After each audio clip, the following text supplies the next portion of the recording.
because Janusz, we have asked you to tell us 3 areas that needs to be addressed at this club. So first of all, tell us those 3 areas, and then we'll get into them a bit further. Okay. First one is quite simple. Don't panic before we get into the weeds, because there's no reason to. Well, I mean, that's not the wise thing to do, right? Because it's going to go even more sideways or backwards. Second one would be to be less predictable and learn how to win ugly, because Mikel Arteta has his philosophy, and we can all appreciate that, but sometimes you have to do that. And then in the end, get a goal scorer. You get somebody. People are asking. Everybody's asking. It's almost, to me, it's almost isn't a question if you absolutely need one or not. But you got to kill the narrative. All right, so let's start with that point on don't panic. So why not to panic right now? You're seeing it as just a bit of a blip for them. Yeah, everybody goes through that. I think we all know it. It was a great start, just as it was last season. This is a time that Arsenal have not learned how to deal with, right? Because when we talk about the progress and everything else, now there's that pressure to kind of maybe finish the progress and get something, win something. It seems to me under Mikel Arteta, they've learned how to compete. They just haven't learned how to win anything big yet, right? And that's part of that building process right now. So that's why I wouldn't panic. I wouldn't listen to people like us. I wouldn't, because we go game by game, don't we? Right. And if you win just 1 out of 7, yeah, of course, we're gonna focus in on that. But we have zero idea what's happening in that dressing room. We can see that some of these players are a little bit spent. The schedule and the Champions League, which is new to them from last season, which, by the way, they've done tremendously well. They were top of the group. And we don't know any of that, what's going on in there. And maybe nothing. It may be just what I just said. Maybe just temporary loss of form. So I wouldn't panic. I would turn everything off and just concentrate game by game, because their schedule coming up is not all that difficult, and there's only 5 points difference, I think, from the top. Ryan, is the panic warranted though? Because you can look to last year and see what happened there. So I think it's warranted on one level, which is the margins are so incredibly tight in this title race that their title odds have dropped significantly since the Liverpool game. But at the same time, I think panicking and totally like revamping what you're doing would be foolish, because the Fulham game, they played quite poorly, I thought. But even that game was like a 50-50 game, right? Which is bad for Arsenal to play a 50-50 game against Fulham. But it's not like they couldn't have won that game had a handful of things gone differently. The West Ham game, they took, I think, upwards of 30 shots. They created more than enough chances to win. And then the game before that was the game at Anfield against Liverpool. And then the game this past weekend, they easily could have been winning at halftime. I don't think this was a game where Liverpool dominated and won 2-0. Liverpool stole the game with 2 late goals. So I really don't think the performance level matches the kind of pathetic number of points that they've won. But at the same time, like, this is competing against Manchester and City and Liverpool is so hard that even kind of getting unlucky or having let's say we don't want to use the word unlucky, having a bad finishing slump, let's call it, you just can't really afford to do it. And I think Arsenal are they're playing catch up on 2 teams now. And I think, I guess you can't really panic about that, but it's kind of just like, yeah, your chances of winning the league might have almost disappeared in a week. Look at Janusz doing a little bit of this, just to add to that as well, to what Ryan's saying. The last 2 games at the Emirates, 48 shots, no goals. And it also touched on a little bit of what Ryan's saying into your next point, Janusz, in that number 2 is to be less predictable. So how does one do that? I don't know why balloons are coming up on my screen here. Well, I mean, learning ugly, less predictable in terms of how. I mean, everybody's figured out how to play Martinelli and even Saka, right? I mean, everybody's forcing those 2 players inside. You almost don't have to do it because they like to do it themselves. They're not the type to keep the width. On one hand, this is wonderful because we love seeing players like Saka and like Martinelli take on the defenders, right? I mean, that's what wingers should be doing. That's their number 1 job. not to shy away from those 1v1 situations. And both Martinelli and Saka are great at it. One of the best out there in Europe or anywhere for the most part. But I mean, they do it themselves. They don't keep the width. I'll keep repeating that. The fullbacks, because of that, the fullbacks have to be exceptional. And that's, that's not happening. Ben White, nowhere near the season he's had. Tomiyasu, obviously, I don't even think of him as a great fullback anyway, but, he's been injured in and out. Zinchenko injured in and out, and he's inverted half the time. So when Martinelli and Saka aren't at their best, how are you going to surprise, if you're Arsenal, how are you going to surprise the opposition? And on top of that, you have, false nines out there. But as you've mentioned, they've had the chances. We could have had a totally different situation. That's what happens. And by the way, the reason I'm saying don't panic is that although they were, in my view, contenders, and maybe to some degree I'll stick with that, if Arsenal wins this, we're probably not going to have a conversation of Arsenal winning the league. We're going to have a conversation of Manchester City losing the league. That's as simple as that. Because look at that depth, the depth that Arsenal doesn't have. So when periods of time happen like this now, who's going to pull them out of it? Okay, you and I had this. That I was never sold on Nketiah. I kind of sort of, when he had that spell when he was coming and scoring goals, and you challenged me on that, I gave him credit for it, but I continue to say that that depth doesn't exist. Kai Havertz will never be a number 9, even when he scores. Recently he had a decent run of form, not as a 9. So they know their issues. They have to address them, and sometimes it takes more than a window or two. But for as long as they were up there, there's always that hope. Why not? I mean, if you're top of the league last season and this season, you always have to hope. But that hope is more, I think, based on fans' reaction than any logic, really, because we can't be surprised that this is happening to a degree. So, which is why your point number 3 is, Janusz, get a goal scorer. Yes, somebody that's experienced, somebody that has done it over the years, right? I mean, it's not just any goal scorer, not just some youngster that you pluck out of Argentina or Brazil in hopes that he may do it. You have to have one.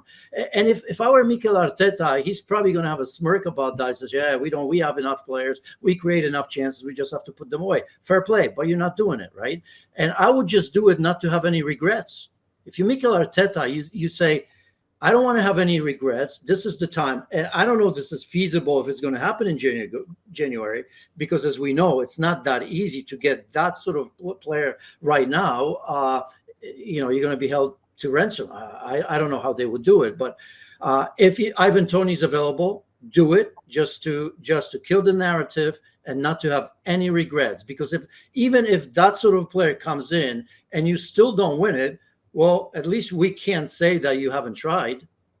This might give a little bit of what's coming up later away now, Ryan, because I know that when it comes to having a goal scorer at Arsenal, it's a point that does come up in your latest article for us. Yeah, I mean, I agree that they need someone to score goals. If you look at Liverpool, City, and Arsenal, it's like a kind of an easy categorization as Liverpool have an incredible attack. Their defense is a little suspect. Arsenal have a great defense. Their attack is a little suspect. And then Manchester City are good at both, which is probably why they're going to end up winning. But yeah, I think that they, it's tough to disentangle what Janusz is saying with the maybe stylistic shift that Arsenal have made this season, where they're playing a much more patient style. And is that what's affecting the lack of production from Martinelli and maybe the center forward and even Odegaard a little bit? Or is it just that they need better players, right? And I think I think there's a world where this shift to this more kind of measured Manchester City-esque possession play that Arsenal are employing this year, that maybe you do need just like I hate to say this team needs a center forward because we say that about every team that's struggling. But like maybe they do just need that guy that can, break the door down when the other team has 11 guys behind the ball and understand your patterns, and the set piece goals that Arsenal was scoring earlier in the season aren't going in. All right. So any final points here on Arsenal from you, Janusz, before we move on to talk about Liverpool? Just, stop the bleeding right now. And I had it here somewhere. You may have to help me out here. Who they're playing next, but this is the time. I mean, you don't win those games that West Ham and Burnley. Yeah, I mean, those are all winning. You know, if you want to be challenging for the title, you quite frankly have to do it, right? They've gone away. Maybe they can lick their wounds just a little bit, get ready, refocus. Again, Mikel Arteta, by the way, is a big part of that. You know, let's not let him off the hook here, because as I've mentioned, he's got to be a little bit less predictable. I know he comes out of Pep idea and the philosophy, but look at Manchester City, what Ryan just mentioned, right? Speaking of predictability, there's none of that. We actually made a case that they're not as good not having the likes of Gundogan and Mahrez, and perhaps for you know a few weeks that was true. But I mean, if you look at the players in the wide areas, if you compare Saka and Martinelli, well, there's really nobody to replace them effectively. Yeah, we can talk about Trossard from time to time, but not consistently. But you know, you look at there, and there's certainly plenty with Foden now playing well, De Bruyne coming back, and Haaland coming back, Julian Alvarez doing his job, unlike Eddie Nketiah in that situation. And my goodness, there's just plethora of players in terms of Manchester City, and the difference right now. So basically, the finish with Arsenal is now is the time. Show us that you're good enough to challenge for that title. Otherwise, it's not really going to be about Mikel Arteta and the players, you know, not scoring goals. It's just going to be that Arsenal aren't ready yet to do that. Okay, quick question for you, Ryan. What's more likely, outside the top four or winning the Premier League? Ooh. I'd still say it's more likely that they win the Premier League than fall outside the top four. I still am incredibly bullish on Arsenal as a team going forward. I mean, you look at the betting odds, they're the third favorites to win the Champions League. So, you know, maybe you could say Liverpool are a better team than them, but if you use the Champions League odds as the rankings of teams in the world, that would say that Arsenal are the fourth best team in the world, which maybe is a little too much, but they're somewhere around there. So I think it's more likely that Arsenal turns it around and doesn't slip outside of the top four, because I think that in terms of underlying quality, they're much closer to Liverpool and Man City than they are to whoever you would say the fourth team is, whether that's Villa, Tottenham, or I guess those are the only two. Okay, well, obviously Liverpool can't win the Champions League this year yet, as we do move on to talk about them, so they can't be among the favourites like Arsenal and the like. But what we are seeing from them is very much of a turnaround. How have they been able to do it? You know, I mean, look, they're doing it by committee, right? I mean, and, you know, the excuses are different, I suppose, because they don't have a number 9. That game, Arsenal against Liverpool, I mean, you know, Darwin Núñez is one, but it's having all kinds of problems, just like Arsenal and Chelsea strikers, because they just don't have them. But I guess when you talk about Arsenal and Liverpool, we've talked about Arsenal and lack of depth. I mean, they do have 4 or 5 attacking players that from time to time can play, right? Luis Diaz and Jota. We see what sort of difference he makes when he's available and not injured. And you know, Mo Salah, obviously when he's there, but he's gone. And even Gakpo, who's not a goal scorer. But it just feels to me that Liverpool at least have 4 or 5 players where they can Jurgen Klopp quickly switches from game to game and even within the game, and they somehow come with the goods. They've also done it with resurgence and reemergence of Van Dijk, who's been back to his best. I think that's very, very important.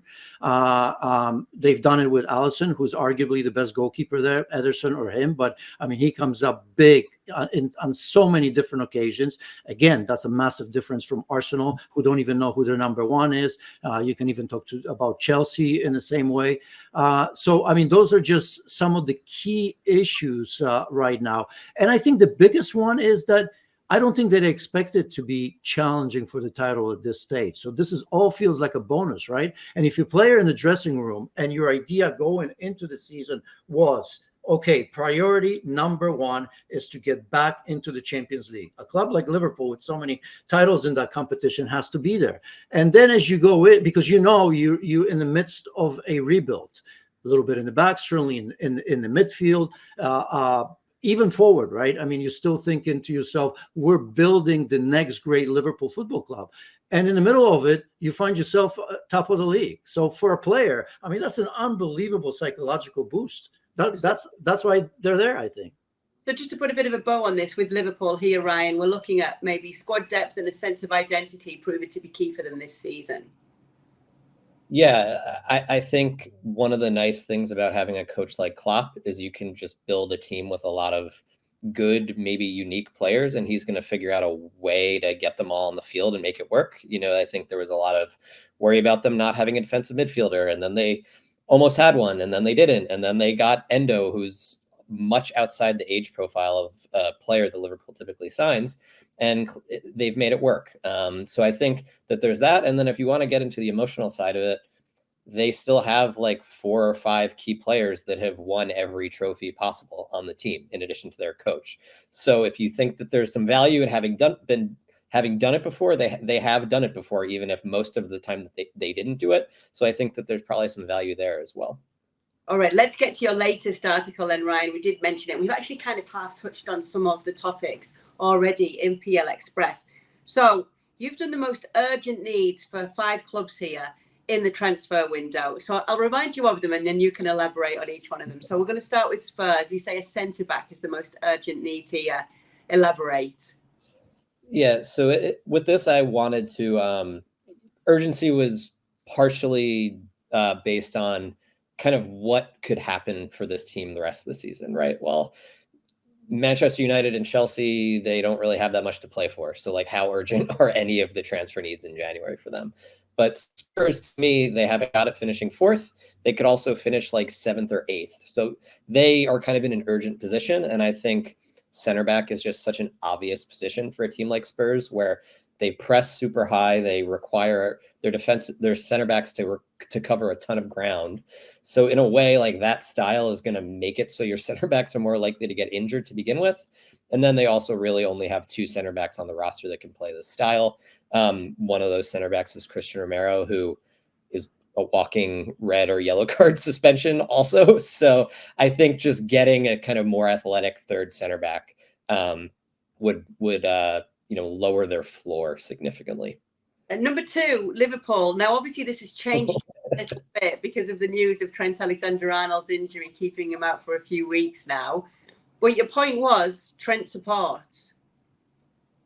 Yeah. So to me, he's the most irreplaceable player on Liverpool, just because he's basically, in the article, I jinxed him by comparing him to Andrea Pirlo in terms of the last player that was like dictating the attack of the game, not from like Busquets, like Busquets, like metronomic style of play, but Pirlo was assisting chances left and right from a very deep role, and Trent does the same thing for Liverpool, while also kind of being a fullback and also getting forwards. And there just aren't other players like that in the world, or you'd have to take some midfielder and teach him how to sort of play fullback at the same time. So to me, him getting injured was Liverpool's biggest weak point. And then, of course, while I was sleeping and the article was published, they announced that he was injured. So I think, to me, it's, rather than trying to replace him or get like a worse version of him, I think you probably want like a more sort of defensive fullback. I mentioned like a Azpilicueta type, the sort of hybrid center back fullback, to either support him so he can actually play in the midfield from the start, or to balance out when Andy Robertson comes back and is kind of bombing up and down the left side. So I might move this up to number 1 if I could retroactively change the piece after. Yeah, because your number 3 was something we've obviously touched on. It was a forward who can basically prevent Bukayo Saka running out of steam completely. When you actually look at the stats as well for Arsenal this season, we've partly touched on it in the show. Saka, with 20 goal contributions in 26 games this season, we're seeing a situation where it's like Saka or bust with Arsenal right now. So that's what they need for you here. Yeah, I didn't have them higher on the list because of what I said earlier, and that their odds of winning the league have dropped significantly. So I feel like that should lower the urgency of making a move in a kind of paradoxical way. But yeah, I think getting someone who can back up Saka goes to Janusz's earlier point. Like Liverpool and City, I keep bringing them up because they're the teams that have challenged for the Premier League title over the past 5 years. They've always had more elite forwards than starting lineup places, right? There was always Jota or Firmino or Mahrez or Sterling sitting on the bench, right?